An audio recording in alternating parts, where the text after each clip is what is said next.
Bienvenidos, estimados estudiantes. Vamos a desarrollar la parte final de la unidad 2 que tiene que ver con el diseño y distribución en planta. Para ello vamos a revisar el tema del proceso de planeación exitosa de instalaciones. Como bien lo sabemos ya, el proceso de instalación, de planeación de las instalaciones arranca eh, con el diseño y la localización de planta. Cuando la empresa recién nace y se desea eh, definir un lugar y una infraestructura adecuada para el desarrollo del proceso productivo o tipo de proceso que se vaya a desarrollar para la idea de negocios. Entonces, una vez se definen todos estos parámetros y se tiene ya un montaje de una estructura y una ubicación como tal adecuada para iniciar operaciones, la empresa empieza a trabajar. Pero esto no es un proceso estático. Realmente los negocios no se mantienen estables. De hecho, la intención es el crecimiento de los mismos en el menor tiempo posible para poder seguir generando mayores beneficios. Entonces, con esta situación lo que tenemos es que al cabo de cierto tiempo, la redistribución o reubicación de la planta se vuelve a ser necesaria por la expansión que ésta esté teniendo. Entonces, el proceso que nos permite realizar esta planeación exitosa de instalaciones se vuelve un proceso cíclico que tal vez no va a ser parte de una revisión periódica tan continua, pueda que tome un lapso de tiempo bastante amplio para volver a realizarlo, pero se debe de tener en cuenta eso. Entonces, para ello, se nos hace necesario entender el modelo de la organización exitosa. ¿Cómo se hace esto? A través de 5 factores que los vamos a ver más adelante, involucrados en ellos la visión, que es hacia donde queremos llegar, y por ende entendemos que tanto la visión, la misión de la empresa, como sus objetivos, se encuentran cambiando en el tiempo de igual forma, puesto que al alcanzar la visión hay que replantearla nuevamente y volverla más retadora. Entonces, en este caso, entender ese modelo de organización exitosa al que queremos desplazarnos, nuestro estado eh, actual versus el estado que queremos alcanzar. Para ello necesitamos entender los problemas externos, ¿verdad? Es decir, todos los factores que intervienen fuera de la operación de la planta, pero que impactan directamente sobre la consecución de este tipo de visión, ¿verdad? Por ende, vamos a tener que revisar cuestiones sobre desarrollo de mercados, las competencias, la ubicación, el cambio que tienen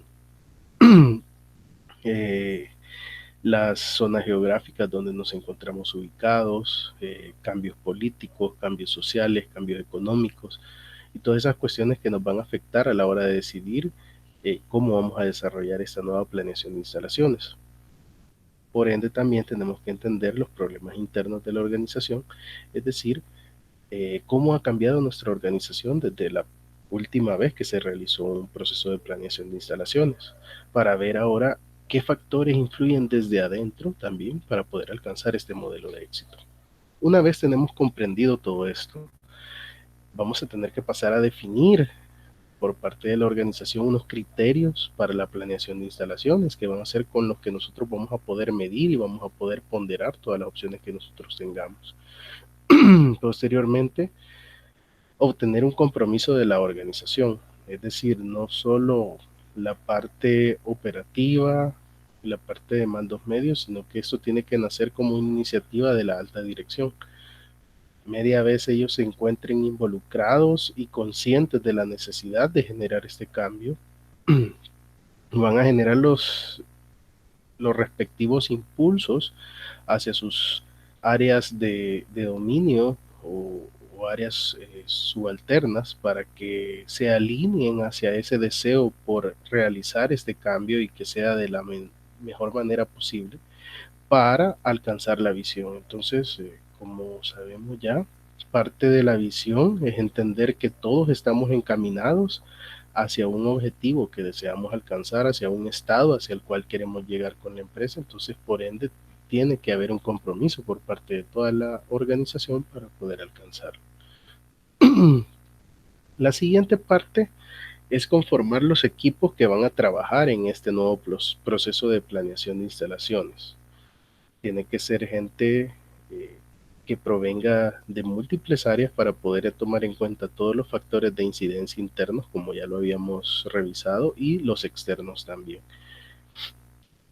Posteriormente, hay que valorar la posición actual. Tenemos que definir cómo estamos, las características de cómo se encuentra la planta actualmente, para poder revisar cuál es nuestra postura, desde dónde arrancamos, cómo nos encontramos, para ver qué acciones tenemos que llevar a cabo para poder alcanzar este nuevo estado de la visión que tenemos.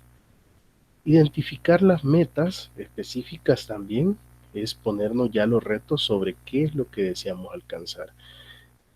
Cada uno de los parámetros que nosotros definamos, hacia dónde los queremos llevar. Entonces, con eso vamos a poder hacernos metas claras y definir el alcance y la magnitud de este proceso de planeación de instalaciones que vamos a desarrollar. Identificar enfoques alternativos nos va a permitir no solo ver la primera opción, ¿verdad?, que es crecimiento. Por ejemplo, si hablamos, por poner ejemplos, la primera opción probablemente podrá ser construir en el terreno que tenemos actualmente, pero otra opción podrá ser comprar otro terreno para hacer otra planta más, ¿verdad? O mover algunas áreas que necesitemos para ese lugar. Otra opción podrá ser comprar otro terreno o movernos hacia otro terreno que contemple las dimensiones de la situación actual más la mejora que deseamos implementar. Otra opción podrá ser dividir o trabajar en varios segmentos más pequeños, y así vamos a tener varios enfoques que, si no los tomamos en cuenta y nos casamos solo con la idea de generar una redistribución, de generar una ampliación, etcétera, vamos a dejar por fuera muchas posibilidades que, al no evaluarlas, no podemos saber si son mejores o peores que lo que estamos planteando. Luego, como ya lo hablamos acá, al tener todas las posibilidades de lo que se puede realizar en la planeación de instalaciones, y vamos a pasar a evaluar los enfoques para ver cuál es la mejor opción y poder ver desde el marco técnico, económico, eh, y todos los factores que intervienen para ver cuál es la opción más conveniente para nuestro proceso de redistribución o de reubicación de plantas que vayamos a realizar. Definir los planes de mejora, es decir, ya tomar acciones concretas sobre el plan que hemos decidido que va a ser el indicado, y sobre las brechas que deseamos alcanzar, que deseamos reducir para alcanzar las metas.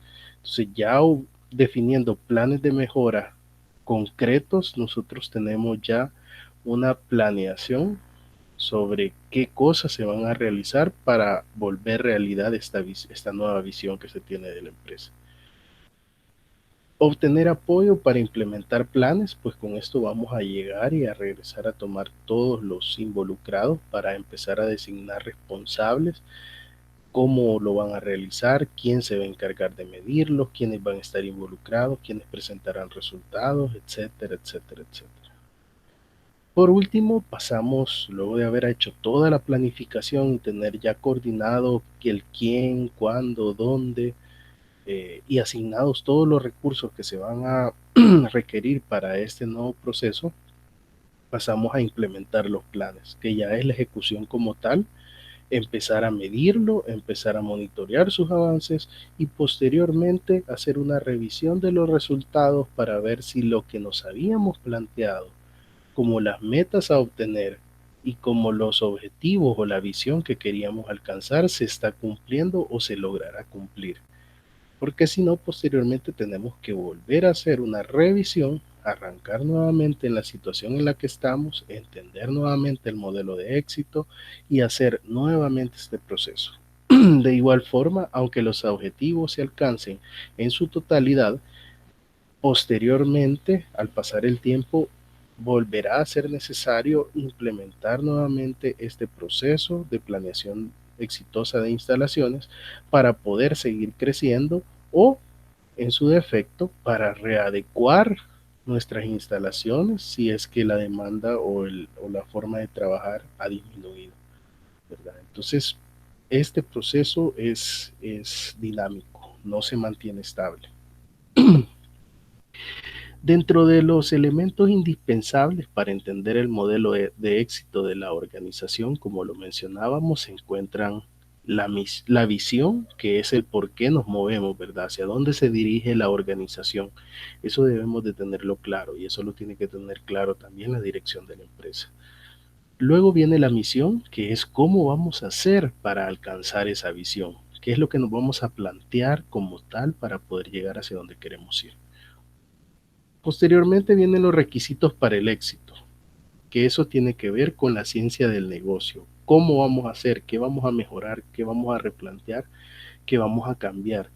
Todo ese llamado en la jerga eh, laboral como el know-how, el saber cómo hacer las cosas, ¿verdad? Es nuestra parte de la experiencia. Luego tenemos los principios guía, que son los valores que se utilizarán mientras se busca la visión, ¿verdad? Todo lo que nosotros estemos realizando orientados hacia buscar la visión tendrá que tener un sustento de valores porque es lo que va a regir el desempeño de todos los involucrados en este tipo de proyectos y en la organización para poder obtener los resultados. Y por último, tenemos la evidencia del éxito, que son los resultados mesurables que mostrarán cuando una organización avanza hacia su visión. Obviamente, esto no se va a medir hasta el final del proyecto, sino que habrán indicadores intermedios que nos ayudarán para ir definiendo si el proceso se está desarrollando de la mejor manera y si los objetivos se están cumpliendo a medida que avance el desarrollo de este proyecto. Luego, por último, vamos a revisar algunos casos de planeación inadecuada. En el libro texto de Tompkins, en el capítulo 1, tenemos algunos ejemplos por ahí, pero he tratado de tropicalizarlos lo mejor posible hacia algunos ejemplos que se han vivido en la realidad de nuestro país. Entonces, vamos a revisarlos un poco para poder ver de qué se trata.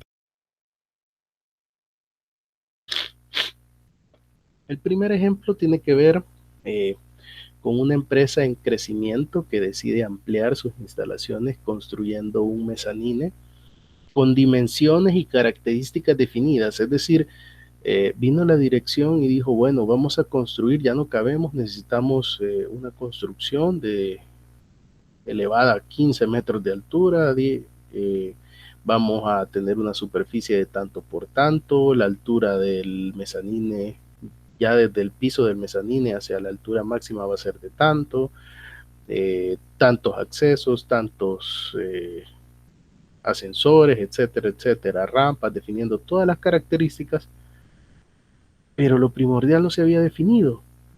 ¿Qué áreas de la empresa iban a pasar a ocupar ese mezanine? ¿Para qué se iba a ocupar?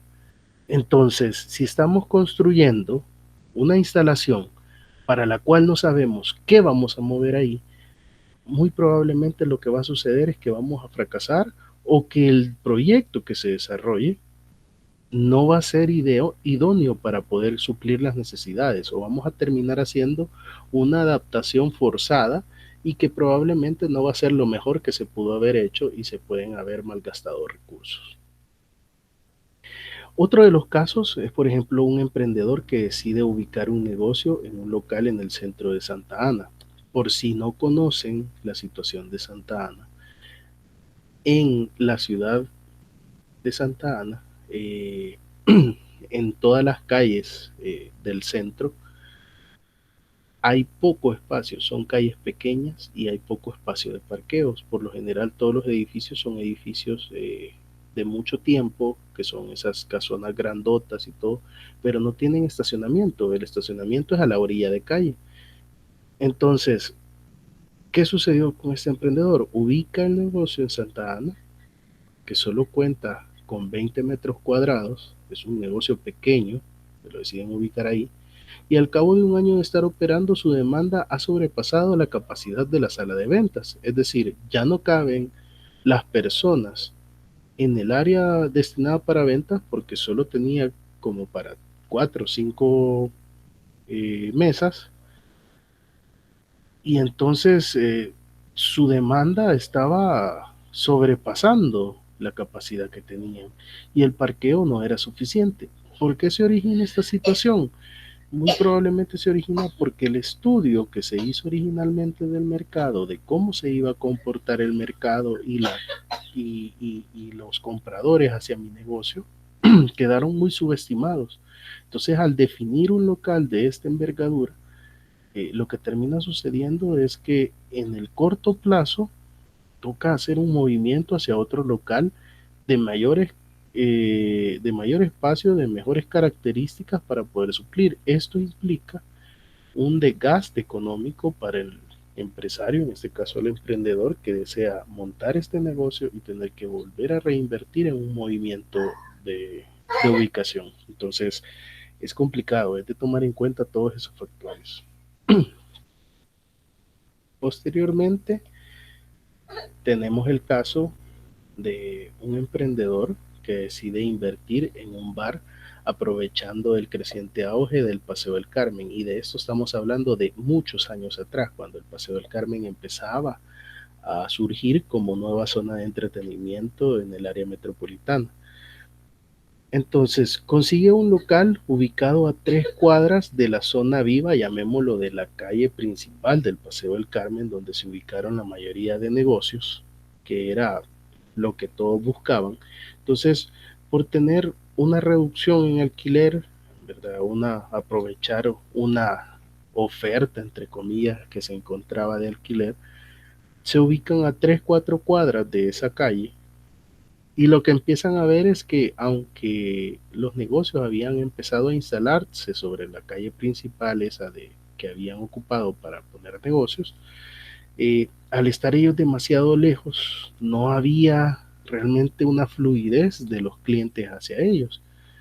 Impulsado por su ansiedad y optimismo, como dice ahí, decide quedarse en dicho local, pero la afluencia de clientes no es lo suficiente. ¿Qué sucedió?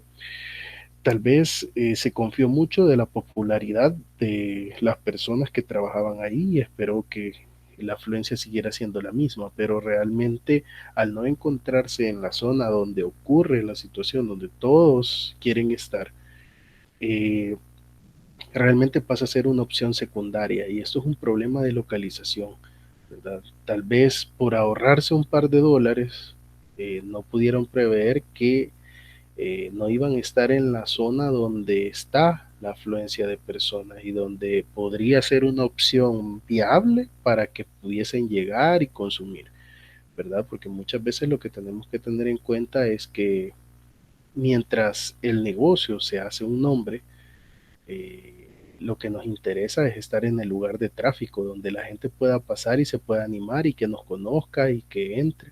Entonces, una mala ubicación generada por unos criterios que han sido tal vez sobrevalorados generan este problema.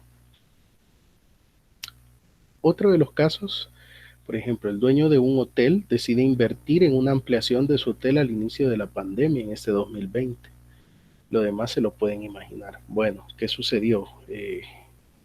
Según lo que se pudo ver, hubieron varias personas que invirtieron en mejoras de su hotel, desarrollándose a principios de año, cuando la pandemia todavía no había dado este indicio de ser tan agresiva, o por lo menos no se había empezado a expandir tan a todo el mundo. Entonces, ¿qué sucedió? Por no analizar la situación, el contexto social, y no solo a nivel regional, sino que a nivel mundial, sobre situaciones que pueden afectar, invirtieron en esa planeación de instalaciones que posteriormente pasó a ser un congelamiento de capital y lo más probable una quiebra inminente, puesto que ese dinero no se pudo recuperar. Luego,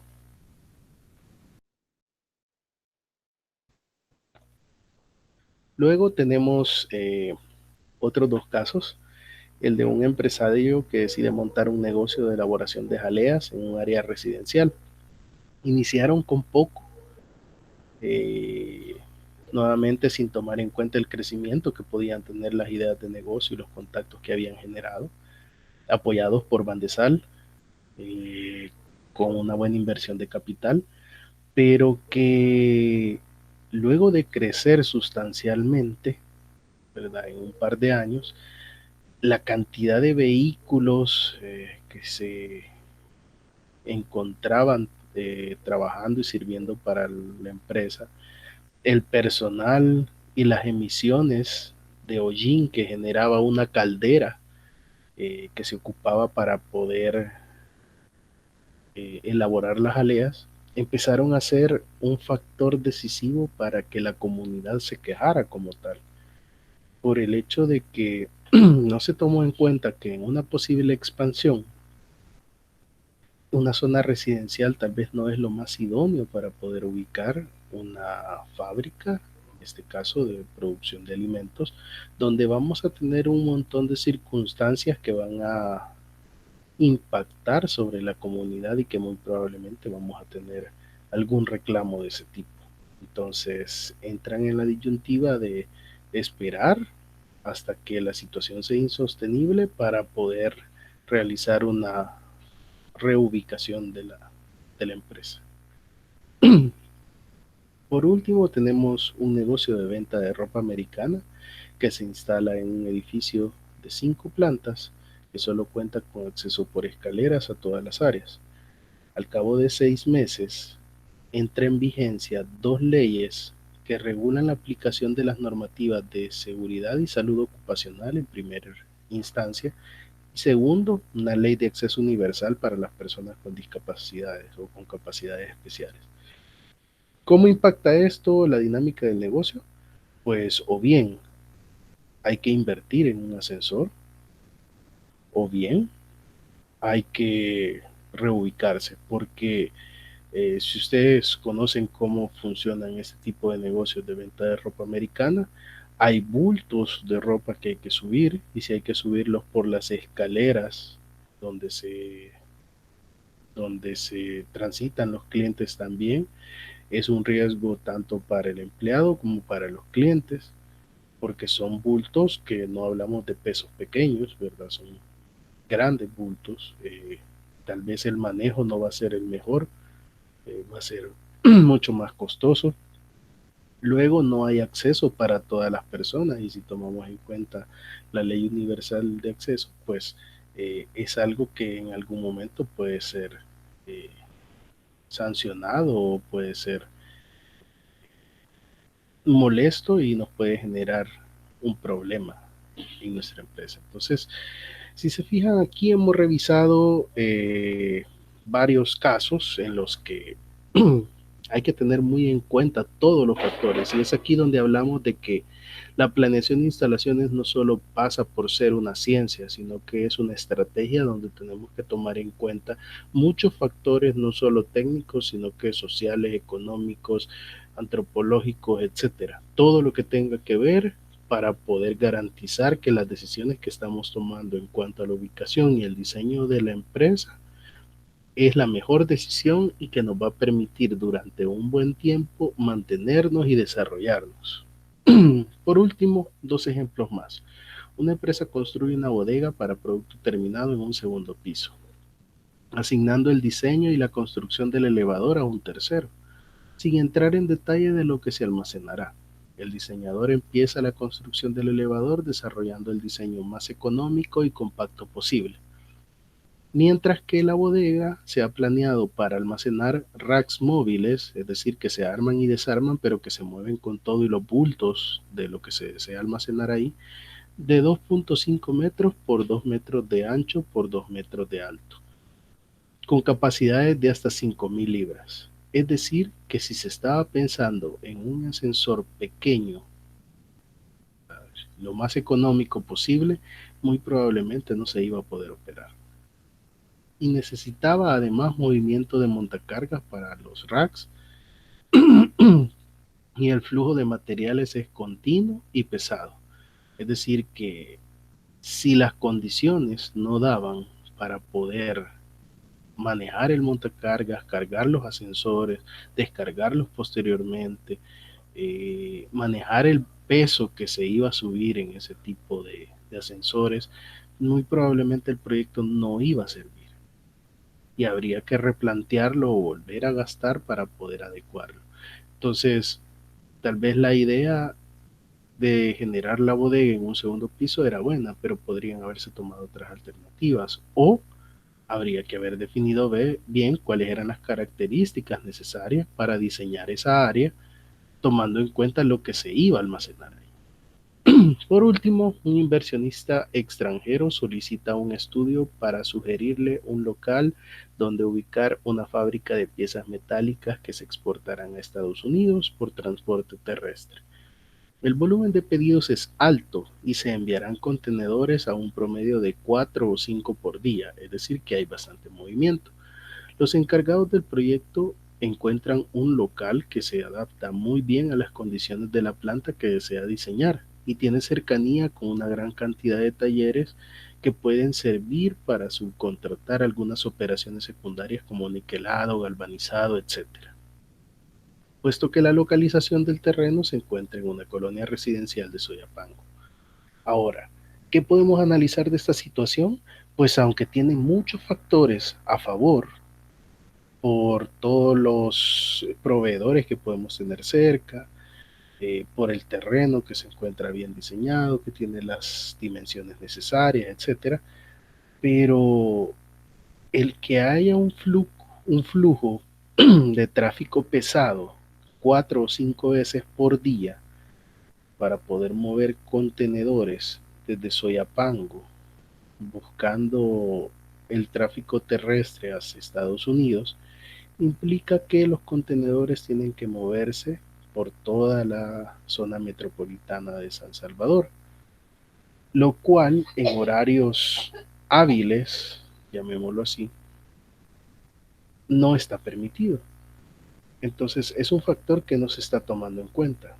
Posteriormente, las zonas residenciales de Soyapango son muy estrechas, no hay espacios para poder maniobrar y hay mucha cantidad de vehículos. Entonces, el tener un flujo cargado de contenedores en una ciudad tan apretada como Soyapango, con las características que tiene y con la cantidad de flujo que se espera tener por parte de la empresa, es un problema a luces, ¿verdad? Entonces, deben de tomarse en cuenta. Así, hay muchas situaciones en las que podemos encontrarnos por no hacer una planeación adecuada y por no tomar en cuenta todos los factores que deberíamos de diseñar para poder realizar las operaciones de la mejor manera posible.